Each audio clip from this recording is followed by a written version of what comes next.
sais rien d'Anna. 1891.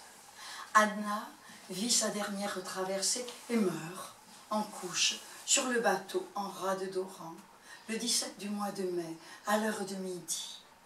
Le 20 mai 1891. Le 20 mai 1891, Oui. Jean-Nicolas Arthur Rimbaud débarque pour la dernière fois à Marseille. Il craignait les blafards dimanche de décembre au Pomadé, sur un guéridon acajou. Il lisait une Bible à la tranche vert chou. Je sais. Marseille moissonne des corps, des histoires. Anna, comme Rimbaud, est morte sans périr. Ce jour-là, le 20 mai, le même jour, la dépouille d'Anna, Augustine, Simon rentre au port. Aegossao!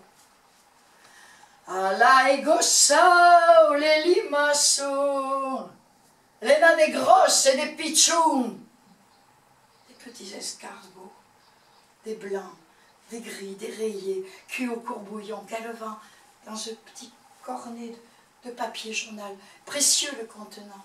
Le contenu, lui, est muni d'une épingle de sortir de la coquille. À 20 ans, Anna fait sa première traversée. Marseille, Alger. Elle sait coudre, repasser, coiffer, et surtout lire et écrire.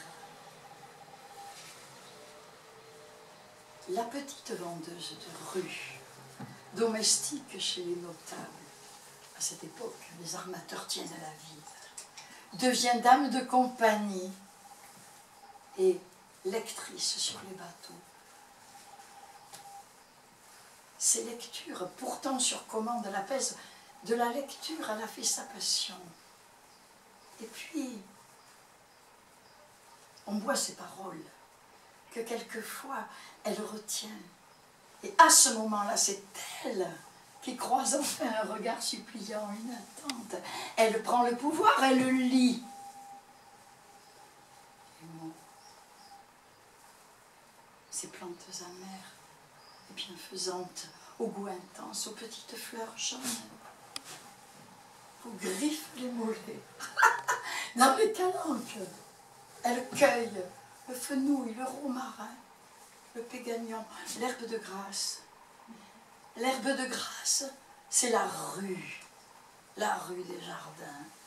Cette plante prévient les maladies oculaires, les maux de tête, les phlébites, et assaisonne aussi les salades, les légumes, les poissons, le vermouth, carpane. À grande quantité, la rue est dangereuse. Route aggravée au linge.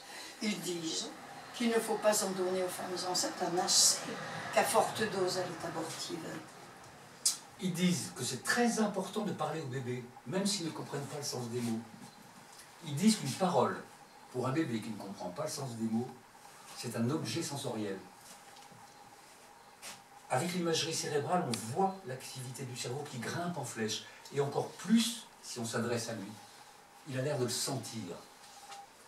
Ils disent que lorsqu'on isole sensoriellement un bébé, on constate une atrophie des lobes préfrontaux et une hypertrophie de l'amygdale. Et alors, l'enfant est perdu, il interprète tout ce qui lui arrive comme une agression. Ils disent que la voie rapide va être fermée pendant 2 ans à cause des travaux. Ils disent que demain, il y aura du vent à 70 km/h et que le prix du mètre carré dans le neuf a augmenté de 3% en 1 an. Ils disent, je disais,